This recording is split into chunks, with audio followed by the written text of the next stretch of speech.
आसन गर्नको लागि म हार्दिक अनुरोध गर्दछु। म अब यस अवसरमा सम्पूर्ण सल्लाहकारज्यूहरूलाई स्मरण गर्न चाहन्छु।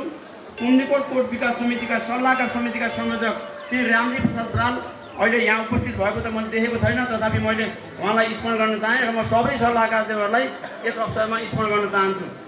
कुन्दिकोट कोट विकास समितिका सल्लाहकार समिति सदस्य श्री नरहरि बरालज्यूलाई मैले यस अवसरमा स्मरण गर्न चाहेँ। हाल उहाँ अमेरिकामा हुनुहुन्छ। त्यसै गरी समिति सल्लाहकार सदस्य तथा अर्थ एवं लेखा व्यवस्थापन उपसमिति सदस्य श्री गोविन्द प्रसाद बरालज्यूलाई म आसन ग्रहणको लागि हार्दिक अनुरोध गर्दछु। त्यसै गरी कुन्दिकोट कोट विकास समितिका कानुनी सल्लाहकार एवं प्राचीन शिक्षक कर्मचारी समन्वय उपसमितिका संयोजक श्री भीमनाथ बरालज्यूलाई म आसन ग्रहणको लागि हार्दिक अनुरोध गर्दछु।